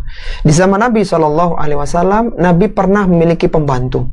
Salah satunya adalah Anas bin Malik radhiyallahu ta'ala anhu. Pernah juga beliau dibantu oleh salah seorang pemuda Yahudi yang ketika dia akan meninggal, ketika dia sakit, maka Nabi pun menjenguk Yahudi tersebut dan ditawarkan agama Islam. Ini adalah pembantu-pembantu Nabi SAW. Tetapi statusnya Anas bin Malik adalah seorang yang merdeka, bukan seorang hamba sahaya. Dan demikian yang lainnya. Jadi abdun adalah hamba sahaya, adapun qadamun atau qadimun itu adalah seorang pembantu ya, yang salah satunya adalah Anas bin Malik radhiyallahu ta'ala anhu. Apa perbedaan atau konsekuensi seorang hamba sahaya dan pembantu? Kalau seseorang berstatus sebagai hamba sahaya, maka dirinya dan hartanya itu milik tuannya. Jadi ketika seorang statusnya hamba sahaya, dia diperjualbelikan, dirinya dan hartanya itu milik tuannya. Sehingga kalau dia seorang wanita, hamba sahaya wanita, maka dalam Islam ya, tuannya boleh menggauli hamba sahaya wanita tersebut tanpa pernikahan. Jadi boleh digauli, karena memang dirinya ya, orangnya dan hartanya itu milik tuannya. Kecuali dia ingin mukatabah, dia ingin memerdekakan diri, maka dia mengumpulkan sejumlah harta untuk memerdekakan dirinya, baru dia merdeka. Itu pun dia harus seizin dari majikannya bahwa dia mengumpulkan uang untuk memerdekakan diri, mukatabah. Tapi pada asalnya diri dan hartanya milik tuannya. Sehingga para ulama fuqaha menyebutkan bahwa hamba sahaya itu ketika meninggal dunia maka dia tidak punya warisan, karena semua hartanya bahkan dirinya itu milik tuannya. Meskipun dia punya kerabat, dia tidak punya ahli warisnya. Dia tidak punya ahli waris karena semua akan diwarisi oleh tuannya. Baik, adapun seorang pembantu, maka dia sebagaimana pembantu di zaman kita ya, mereka orang merdeka, mereka membantu melayani pekerjaan-pekerjaan, memudahkan pekerjaan kita, membantu kita, tetapi statusnya menjadi orang yang merdeka, sehingga tidak boleh seorang majikannya menggauli pembantunya waliyadzubillah, dan hal-hal yang lainnya yang menyamakan dengan hamba sahaya. Maka ini dua hal yang berbeda ya. Jadi ada pembantu, ada juga hamba sahaya. Wallahu ta'ala alam. Nah, tafadhali yang lainnya.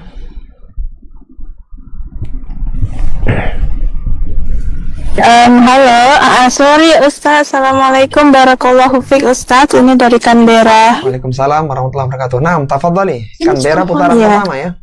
Canberra baru putaran 1 Ustaz. Nah, tafadhali, silakan. Ya, pertanyaannya,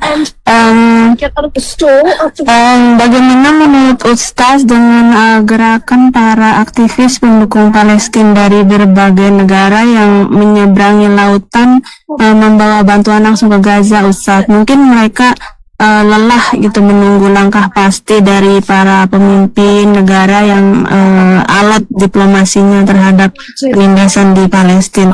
Dalam Islam, apakah gerakan seperti itu diperbolehkan, Ustaz? Yaitu warga sipil berangkat langsung ke daerah konflik meskipun tujuannya baik, Ustaz. Baik. Mohon bimbingannya, jazakallah khair. Jazakumullah khairan, Masya Allah. Pertanyaan sangat bagus dari Canberra ya, tentang bagaimana keinginan atau yang dilakukan oleh beberapa sekelompok kaum muslimin yang menyeberangi lautan untuk memberikan bantuan kepada saudara-saudara yang ada di Gaza, di Palestina ya.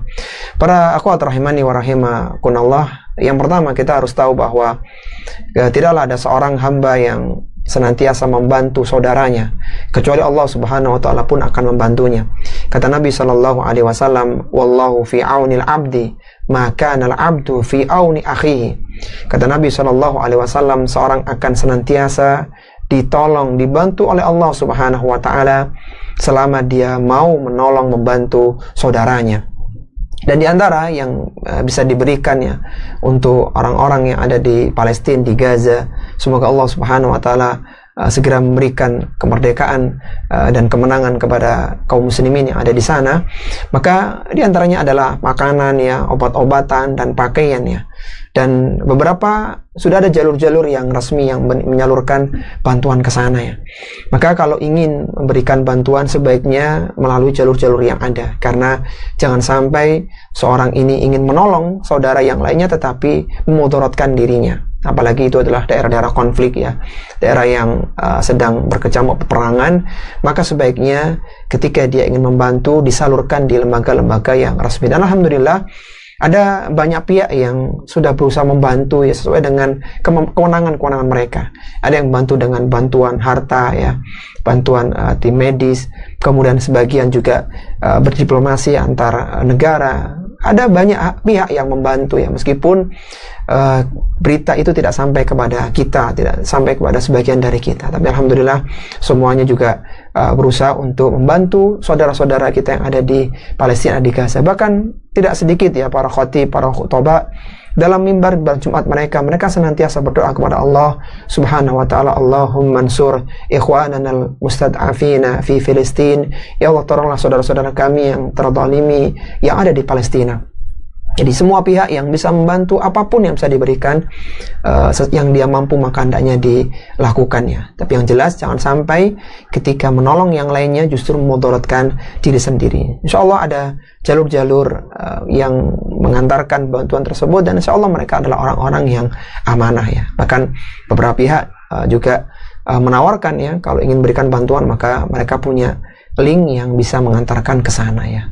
Wallahu ta'ala alam. Jadi yang jelas hendaknya mempertimbangkan madarat, jangan sampai niatnya kebaikan tapi justru memudaratkan diri sendiri ya. Wallahu ta'ala alam.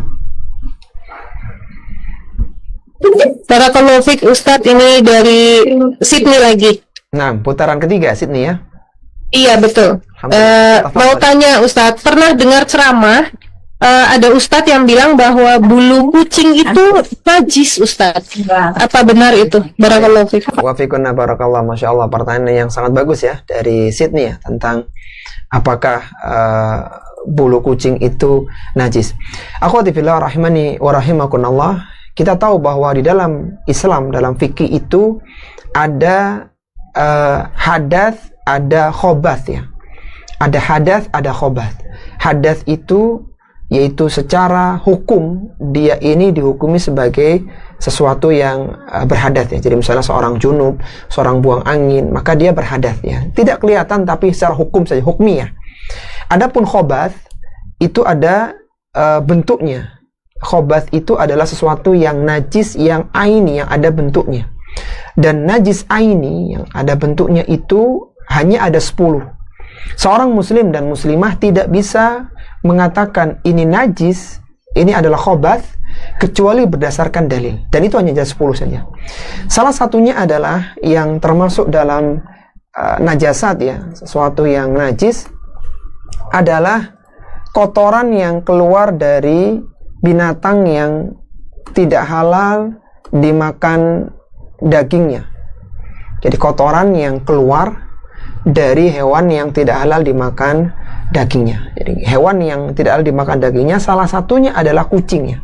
Salah satunya adalah kucing. Kenapa kucing tidak halal? Karena kucing ini buas, dia bertaring. Jadi setiap yang memiliki taring maka dia tidak diperbolehkan untuk memakan. Taring yang digunakan untuk memangsa atau membunuh mangsanya. Kata Nabi SAW dalam hadisnya, kullu dhinabin minasibai fa'akalahu haram. Setiap hewan yang bertaring fa'akalahu haram, maka memakannya itu diharamkan. Dan salah satunya yang masuk dalam kriteria itu adalah kucing ya. Kucing adalah binatang yang memiliki taring sehingga kucing haram untuk dimakan, kotorannya itu menjadi najis. Itu satu sisi ya. Jadi kucing masuk dalam kategori binatang yang dilarang untuk atau diharamkan, yang haram untuk dimakan sehingga kotorannya menjadi najis. Di sisi yang lainnya ada yang menjadi haram atau menjadi najis karena dia bangkai.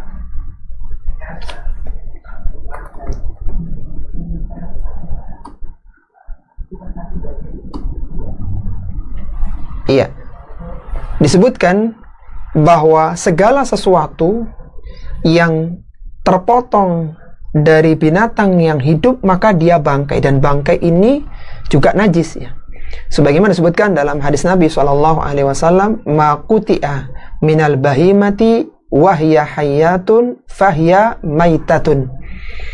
Sesuatu yang terpotong dari binatang yang masih hidup fahya maitah, maka itu adalah bangkai. Dan bangkai itu najis. Bangkai itu najis. Bangkai itu najis. Sebagaimana ini adalah ijma para ulama. Jadi bangkai itu najis. Nah, yang menjadi permasalahan adalah ketika kita tahu kucing ini kotorannya najis karena dia bertaring, apakah bulunya kucing itu juga najis karena lepas terpotong dari binatang yang masih hidup? Para ulama-ulama fuqaha berselisih ya. Sebagian dari mereka, sebagian mazhab menyebutkan bahwa bulu kucing itu najis dengan dasar tadi itu. Karena kucingnya itu binatang haram dimakan, kemudian kotorannya najis, dan yang terpotong atau yang terlepas dari kucing termasuk bulunya itu adalah bagian yang najis ya. Tapi ini menurut pendapat sebagian ulama. Adapun sebagian yang lainnya, maka dan ini pendapat yang lebih kuat ya, bahwa bulu dari binatang itu meskipun binatangnya itu najis, maka bulunya tetap suci. Salah satunya adalah hadis yang diriwayatkan dari Hamzah bin Abdullah dari bapaknya radhiyallahu ta'ala anhu. Kata beliau, kanatil kilabi tabulu wa tuqbilu wa tudbiru fi masjidi fi zamani Rasulullah sallallahu alaihi wasallam. Anjingnya di zaman Nabi sallallahu alaihi wasallam mereka kencing, datang, pergi di masjid Nabi sallallahu alaihi wasallam. Karena kita tahu anjing zaman itu juga menjadi binatang yang digunakan untuk menjaga kebun begitu. Bahkan digunakan untuk berburu dengan menggunakan anjing. Sehingga anjing itu ada yang datang melewati masjid ya, sebagian mereka buang kotoran di sana. Kemudian kata sahabat ini, falam yakunu yarushuna syai'an min dzalik. Dan tidak ada yang menyiram air sedikit pun dari tempat yang ada anjingnya. Kita tahu ya, ada potensi anjing itu akan merontokkan bulu-bulunya ya. Maka para ulama fuqaha itu berpendapat bahwa meskipun anjingnya, mulutnya terutama itu najis, akan tapi bulunya itu tetap dihukumi sebagai sesuatu yang suci. Yang jelas bahwa ada khilaf di kalangan para ulama. Ada yang menyebutkan bahwa bulunya itu najis, kucing atau anjing, dan sebagian yang lainnya mengatakan itu adalah sesuatu yang suci ya. Dan pendapat ini insya Allah lebih kuat ya, meskipun adalah masalah khilafiyah. Wallahu ta'ala a'lam. Barakallahu fiik Ustaz. Saya mau tanya tapi di luar tema Ustaz, Afwan. Mau tanya kalau penggunaan bahan biji pala atau nutmeg itu di dalam masakan apakah boleh Ustaz? Itu kalau kaya. Agak nggak jelas tadi suaranya. Ya, biji pala Ustaz. Penggunaan pala untuk bumbu masakan. Baik, Masya Allah. Apakah boleh Ustaz? Baik, luar biasa pertanyaan dari KL ya, tentang apakah seorang boleh menggunakan biji pala ya. Akhwatillah rahimani wa rahimakumullah. Kita tahu bahwa pada asalnya ya, semua makanan itu adalah dihalalkan oleh Allah Subhanahu wa ta'ala. Seorang tidak boleh menyatakan makanan itu haram kecuali berdasarkan dengan nas-nas dalil. Sebagaimana Allah Subhanahu wa ta'ala berfirman dalam Al-Qur'an, "Walladzi khalaqalakum ma fil ardi jami'an." Dialah Allah Subhanahu wa ta'ala yang menjadikan segala yang ada di bumi ini untuk kalian. Bahkan Allah Subhanahu wa ta'ala menyebutkan dalam Al-Qur'an di ayat yang lainnya, "Qul man harrama zinatallahi allati akhraja li ibadihi wat tayyibati minar rizqi qul hiya lil ladzina amanu fil hayatid dunya." Katakanlah, siapakah yang berani mengharamkan perhiasan dari Allah Subhanahu wa ta'ala yang dikeluarkan untuk para hambanya? Wat tayyibati minar rizqi, dan rizki-rizki yang baik. Qul hiya lil ladzina amanu fil hayatid dunya. Maka katakanlah, itu semua adalah diperuntukkan bagi orang-orang yang beriman di kehidupan dunianya. Maka dari ayat-ayat semacam ini, Al-Imam Asy-Syafi'i rahimahullah ta'ala dalam kitabnya Al-Um, beliau mengatakan bahwa hukum asal makanan dan minuman itu halal sampai ada dalil yang menyatakan keharamannya, baik itu dalam Al-Quran maupun dari lisan Rasulullah Sallallahu Alaihi Wasallam. Jadi ketika tidak ada dalil, maka seorang tidak boleh mengatakan itu adalah sesuatu yang haram. Kembali dalam pertanyaan tadi ya, tentang pala ya, tentang hukum pala. Maka sependek yang kami ketahui bahwa buah tersebut ya adalah buah yang pada asalnya ya sesuatu yang diperbolehkan ya. Dan sependek yang kami tahu, para ulama-ulama juga tidak menyebutkan tentang keharaman buah tersebut ya. Banyak para ulama yang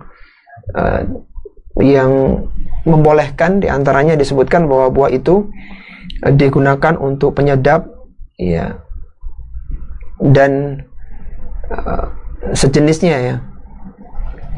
Namun tidak terlarang ya. Jadi ini kita misalnya disebutkan oleh para ulama, iya, sebagian mereka menyebutkan bahwa efek dari buah itu, ya, buah pala itu seperti efeknya ganja ya, sehingga tidak diperbolehkan karena ada unsur yang bisa memabukkan.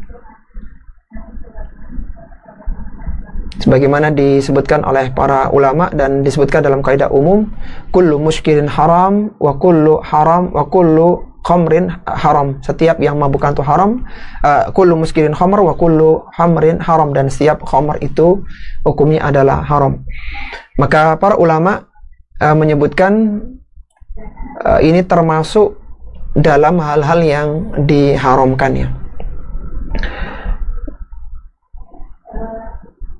Akan tapi ya diperbolehkan, sebagian menyebutkan tidak mengapa menggunakannya karena kalau jumlahnya sedikit maka itu tidak sampai merusak akal ya. Bahkan disebutkan bahwa buah pala itu baik dalam bentuk biji atau bubuk itu hanya diperbolehkan untuk mengimpor dalam bentuk bubuk jika dicampur dengan rempah-rempah yang lainnya dan tidak lebih dari 20%. Jadi kalau sebagian ulama menyebutkan karena jumlahnya tidak besar ya, tidak sampai pada level mabukan, maka itu diperbolehkan. Ada sebagian juga yang mengatakan tidak terlarang menggunakannya sedikit sebagai penyedap baik dalam makanan atau sejenisnya, namun yang terlarang bila jumlahnya itu sampai memabukkan ya. Namun yang lebih selamat adalah pendapat yang melarangnya walaupun dicampur dengan bahan yang lainnya. Jadi para ulama berbeda pendapat, ada yang melarang secara mutlak karena efeknya, dan ada yang menyatakan kalau sedikit tidak mengapa ya. Wallahu ta'ala alam. Itu dari fatwa yang disebutkan oleh para ulama di website islamco.com ya. Wallahu ta'ala alam. Barakallahu fiik Ustaz, dari Canberra lagi. Barakallah. Nah, tafadhali dari Canberra. Ya Ustaz, ada pertanyaan, dalam berdakwah umat Islam harus beradaptasi dengan perkembangan zaman ya Ustaz, mungkin metodenya dan sebagainya. Lalu jika bisa dibandingkan, apakah ujian umat Islam saat ini lebih berat dari zaman dahulu Ustaz? Mohon penjelasannya. Barakallahu fiik.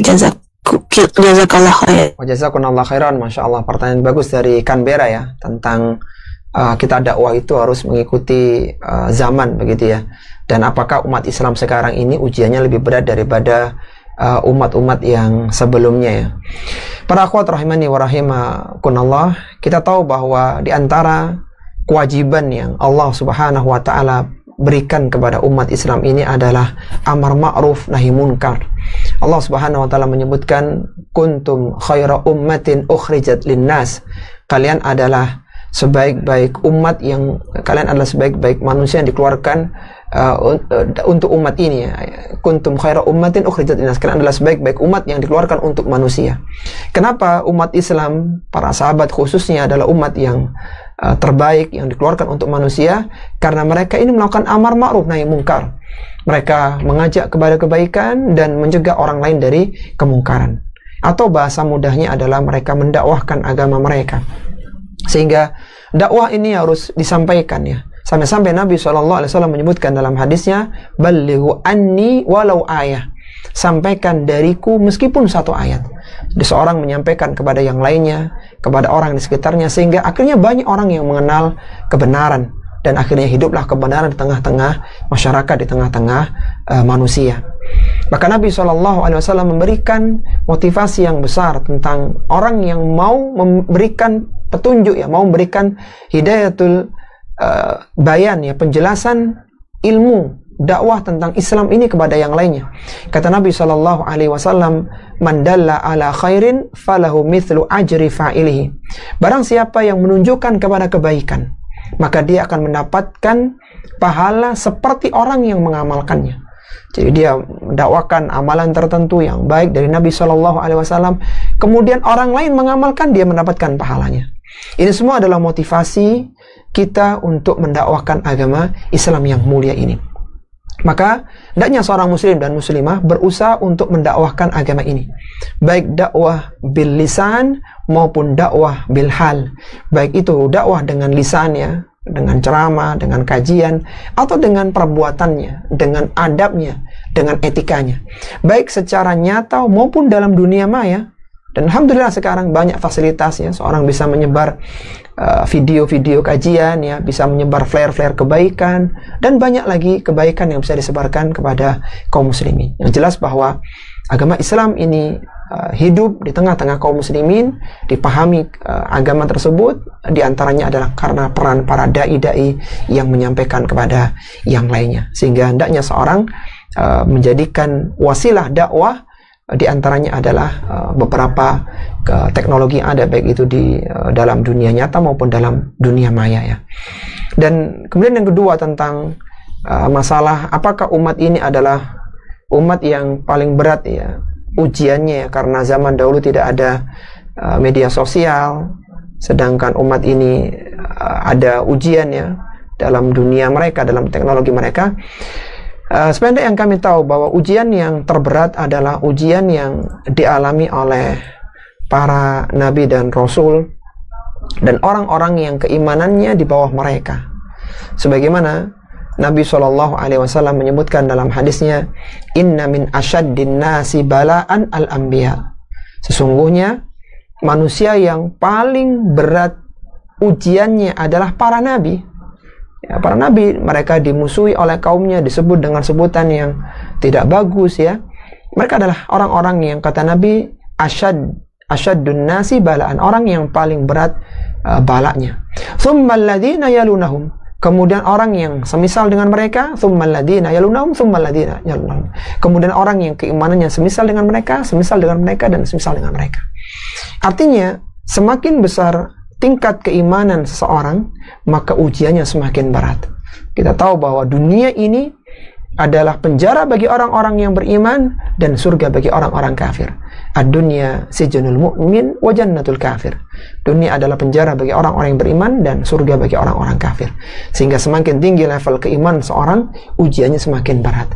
Dan seorang yang diuji adalah salah satu tanda bahwa dia dicintai oleh Allah Subhanahu wa ta'ala, dia dikehendaki kebaikan oleh Allah Subhanahu wa ta'ala. Sebagaimana disebutkan dalam sebuah hadis, man yuridillahu bi khairan yusibhu minhu, barang siapa yang Allah kehendaki kebaikan untuknya, maka dia akan diberikan musibah kepadanya, diberikan ujian kepadanya. Sehingga tergantung ya level keimanannya, semakin tinggi maka semakin tinggi pula ujian yang didapatkannya. Tapi ketika keimanannya rendah ya, maka ujiannya pun sesuai dengan kadar keimanannya. Wallahu ta'ala a'lam. Barakallahu fiik Ustadz dari Sydney ini. Wafikunna barakallah. Naam, tafadhali dari Sydney. Iya, mau tanya lagi Ustadz, apa betul kita tidak boleh menggunakan cincin di jari tengah tangan Ustadz? Barakallahu fiik. Wafikunna barakallah. Luar biasa tentang penggunaan cincin ya di jari tengah ya. Apakah itu sesuatu yang dilarang atau tidak ya? Akhwati fillah rahimani wa rahimakunallah. Kita tahu bahwa Nabi SAW itu memiliki cincinnya. Bahkan cincin beliau juga sekaligus sebagai khotam, sebagai stempel ya. Tentang masalah cincin di jari tengah ya, disebutkan bahwa ada riwayat dari Ali bin Abi Thalib radhiyallahu taala anhu, disebutkan dalam riwayat itu, nahani Rasulullah sallallahu alaihi wasallam an atakhattama fi isbi'i hadhihi aw hadhi. Rasulullah sallallahu alaihi wasallam melarangku memakai cincin di dua jari ini, di sini dan di situ. Fa amma fa'au ma'ilal al-wusta wallati taliha, yaitu di jari yang wusta, yang tengah dan yang setelahnya. Hadis ini dikeluarkan oleh Al-Imam Muslim dalam sahihnya nomor 5614. Kata Al-Imam Nawawi rahimahullahu ta'ala dalam syarah Muslim menyebutkan, wa yukrahu lirrajuli ja'alahu fil wusta wallati taliha lihadal hadis. Dimakruhkan bagi laki-laki untuk memakai cincin di jari tengah dan yang setelahnya. Kenapa ya? Karena disebutkan dalam hadis yang sahih ini. Dan yang dimaksud dengan jari yang setelahnya adalah jari manis ya. Jadi jari tengah kemudian yang setelahnya.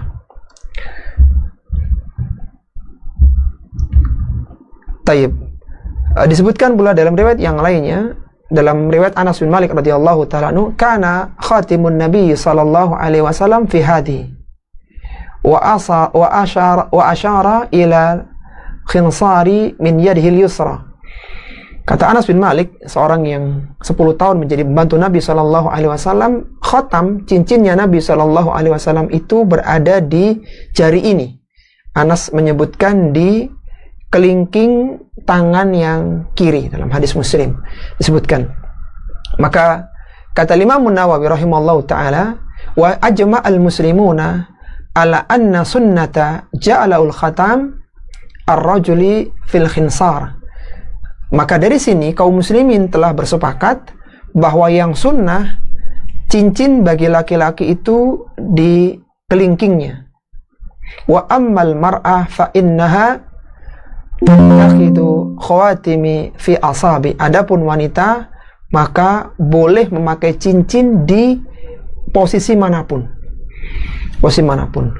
Sehingga dari sini kita tahu bahwa yang menyebutkan tentang dimakruhkannya menggunakan di jari tengah dan jari manis itu berlaku hanya untuk laki-laki, meskipun yang utama itu di bagian kelingking. Adapun untuk wanita, kata Imam Nawawi rahimahullah ta'ala dalam Syarah Sahih Muslim Al-Minhaj, Syarah Sahih Muslim bin Hajjaj, menyebutkan bahwa untuk wanita itu boleh semuanya, boleh di jari manapun. Itu hanya berlaku untuk laki-laki, dan itu pun levelnya hanya makruh litanzih, ya.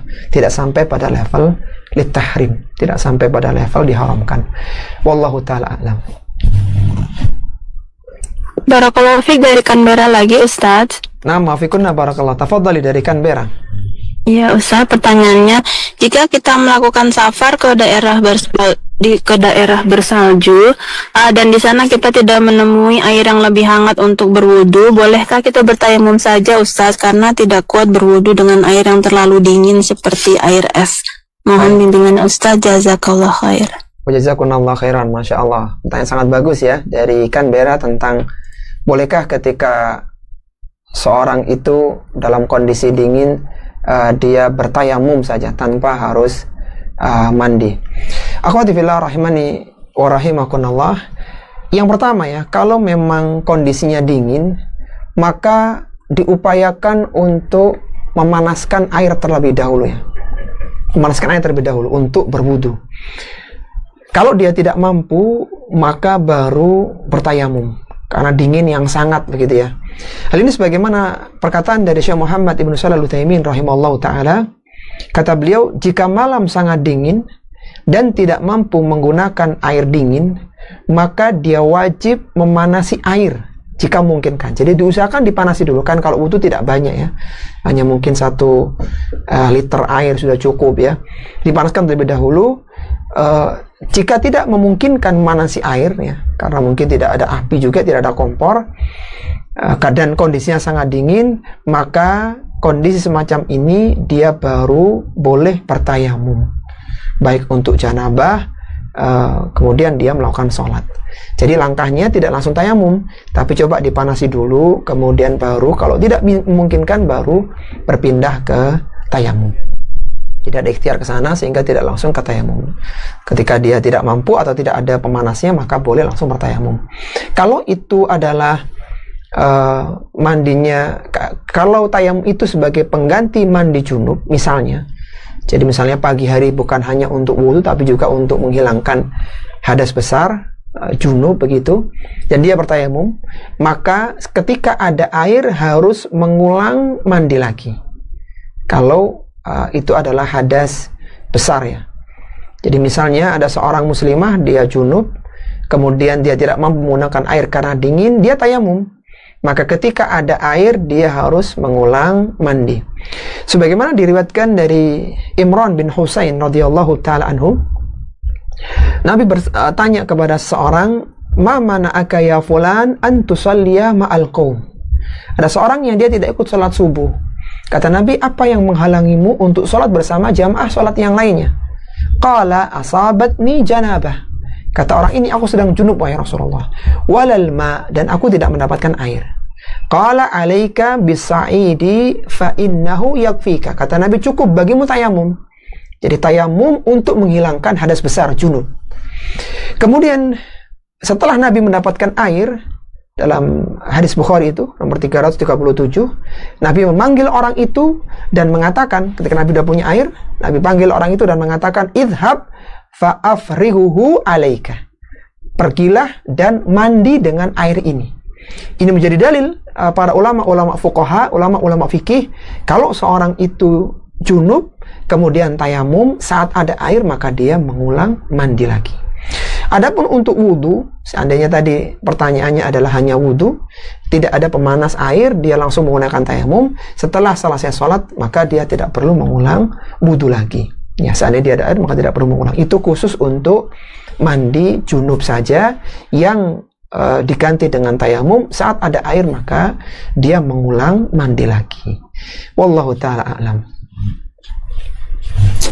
Barakallahu fiik. Pertanyaan terakhir ya Ustaz, sepertinya dari Canberra. Silakan, dari Canberra. Iya, ini ada pertanyaan Ustaz. Pertanyaannya, ketika kita masih punya wudu, kemudian makan, sudah selesai makan, masuk waktu sholat, kita tidak sempat berkumur, tidak sempat minum, membersihkan mulut karena lupa, lalu sholat. Itu sholatnya batal atau masih sah Ustadz? Jazakallah khair. Jazakumullah khairan. Iya, pertanyaan sangat bagus dari Canberra ya. Bagaimana ketika seorang berwudu, kemudian dia makan langsung sholat. Pada asalnya, akhwati fillah, rahimani wa rahimakumullah, selama wudunya tidak batal dan ketika sholat tidak melakukan pembatal sholat, maka sholatnya sah. Jadi misalnya tadi dia sudah berwudu dan tidak batal wudunya sampai datang waktu sholat begitu, maka dia sah dengan wudu yang ada begitu. Dan ketika sholat dia tidak melakukan pembatal sholat. Salah satu pembatal sholat adalah makan.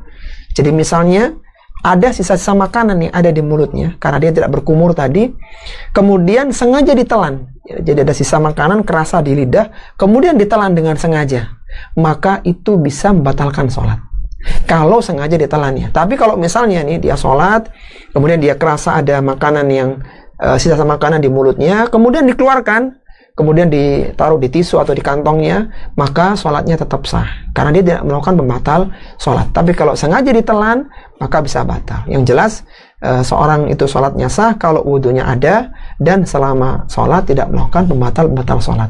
Salah satunya adalah makan ya. Kalau dia bisa menahan tidak makan, maka tetap sah sholatnya. Atau misal dia tidak sengaja tertelan ya karena jumlah kecil ya, pas dia lagi menelan ludah begitu, kemudian ikut masuk tidak sengaja, maka sholat juga tetap sah ya. Wallahu ta'ala a'lam.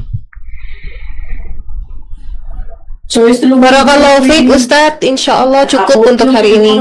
Jazakallah khair. Jazakallah khairan, masya Allah. Ini akhwati fillah rahimani wa rahimakumullah yang bisa kita bahas di kesempatan kali ini ya, tentang kisah Salman Al-Farisi radhiyallahu ta'ala anhu yang sangat luar biasa. Seorang yang bukan dari Jaziratul Arab ya, dari Persia ya, tapi menjadi seorang sahabat ya. Di tengah-tengah ada orang yang hidup bersama dengan Nabi tapi justru memusuhi Nabi, di antaranya adalah Abu Lahab, justru menjadi orang-orang yang kufur. Ini mengingatkan kepada kita bahwa Islam tidak mengenal wilayah, tidak mengenal tempatnya. Siapapun yang mau belajar Islam, mendekat kepada Islam, maka dia akan menjadi seorang yang baik keislamannya. Ada dua orang sahabat sebenarnya yang bukan dari Jaziratul Arab ya, atau namanya itu nisbahnya bukan ke Arab. Yang pertama adalah Salman Al-Farisi karena dari Persia. Yang kedua adalah Suhaib Ar-Rumi. Suhaib Ar-Rumi, Suhaib dari Romawi. Nah, kalau ingin kisah lebih lanjut, kita bisa kalau ada waktu bercerita tentang bagaimana kisah Suhaib Ar-Rumi, kenapa dia disebut sebagai Ar-Rumi, seorang dari Romawi. Ini yang bisa kita bahas, semoga bermanfaat. Ana mohon maaf kalau ada yang kurang berkenan. Kita akhiri wassallallahu ala nabiyyina Muhammadin wa ala alihi wa sahbihi wasallam. Subhanakallahumma wa bihamdika asyhadu an la ilaha illa anta astaghfiruka wa atubu ilaik wa akhiru da'wana alhamdulillahi rabbil alamin. Wassalamu alaikum warahmatullahi wabarakatuh.